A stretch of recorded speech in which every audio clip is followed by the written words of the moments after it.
Welcome to an I Do Ceremony Shed session, where today we're going to be talking about outdoor weddings. So if you're not having an outdoor wedding, you probably want to scoot off and do something more interesting. But if you are having an outdoor wedding in Scotland, then you might find this interesting. So first of all, if you are having an outdoor wedding here in Scotland, all power to you, woo, woo, woo. Because let's face it, you're taking a bit of a chance with this crazy, unpredictable Scottish weather.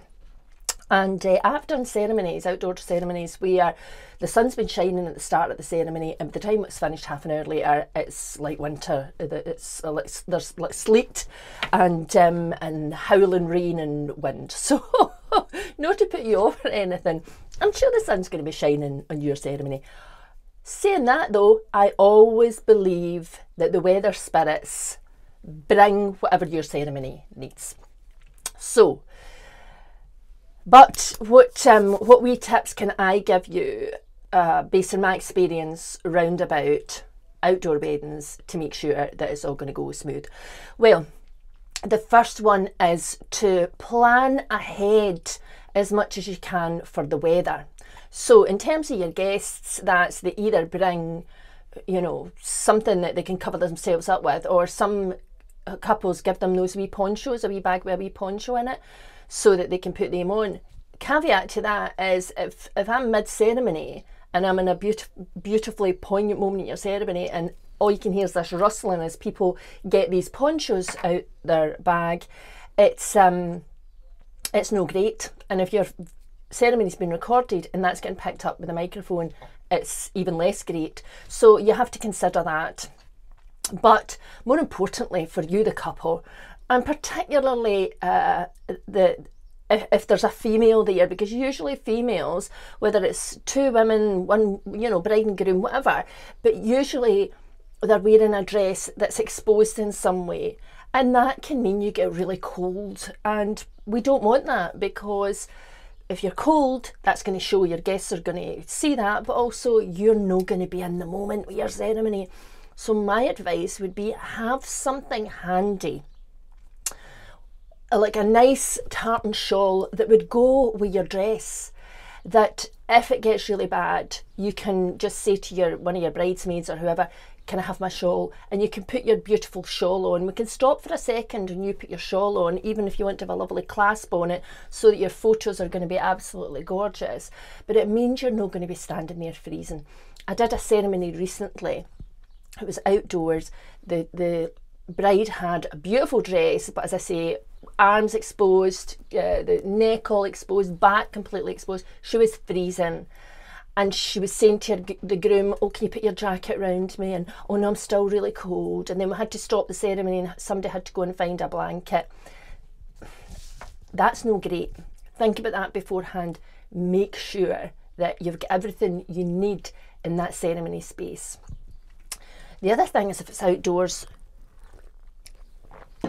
think about what it is you're wearing. I've seen outdoor ceremonies where the bride has had her hair down, but it just blows about, it wraps her in her face and she ends up like a mummy, or a veil that's a great big long veil. And of course, if there's the slightest breeze in Scotland, you're going to be parasailing in no time. So when you're if it's an outdoor wedding and you're going to buy your dress, you don't just think, does this look beautiful? Think, is this going to work standing out in a Scottish mountain or on a Scottish beach? Or am I going to be distracted? Because I have seen ceremonies. I had one recently and the bride had a beautiful big long veil, but it wasn't really windy, but there was a breeze and it was blowing about all over the place. And there was loads of clegs stuck to it, because you get clegs here in Scotland and they're attracted to white. So there was loads of clegs stuck in it, and it was blowing again all about her face and everything. She was getting really distracted, and the groom was getting distracted, and then the guests get distracted. That's no great. So think about that. Also think about who is organising that space for you, because you need to make sure that somebody is in control of making sure that you have everything in that space that you need. Now, if it's just if you've booked a venue and you're just having it outside, that's fine. But if you're doing this yourself and you're out in a Scottish hillside, or you're down by a loch, or you're on a beach, you need to delegate to somebody, and somebody that knows what they're doing, that they can go down and say, this is what's supposed to be in this space. Because the amount of times I've done an outdoor ceremony and I've got there and there's just been a pile of things lying and nobody knows where they're supposed to be going, and people are kind of running about like blue arse flies, and there's this back and forth calling brides and saying what's supposed to happen. That's no great for your ceremony. But in the hours leading up to your ceremony, you should be in the most beautiful space, just thinking about this lovely commitment that you're making, this beautiful journey that you're going on together, this shift in your relationship status. You shouldn't be thinking about flowers and baskets and things getting wrapped around arches, and that's, if you're thinking about those in the hours just before your ceremony, something's going wrong. Something's going wrong. And so really think about that beforehand. But also have somebody, if you're having it outdoors, your ceremony still needs structure. And so that means that I don't want one half of the bridal party just coming around a bend or over a hill when we're not prepared for them. And this is something, again, I see too much of. What there needs to be is some sort of choreography. And I will talk through this with you, but even though I talk through it with couples, I still see it go dramatically wrong. And we're standing there, people have no taken their seats, people are away at the toilet, and all of a sudden the bride's making her entrance.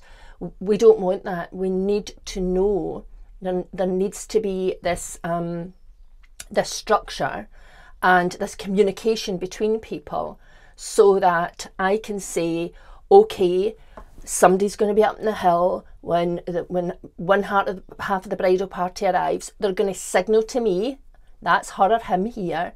I can then say to the guests, please take your seats, please be seated. That's us just about to start. Are you happy to be here? Yada, yada, yada. Get them in the mood for the ceremony. Then I can give the signal and the person can come over the hill or round the corner or whatever it is. They can step into ceremony. But we don't want you stepping into ceremony when I haven't created the space that you've asked me to create.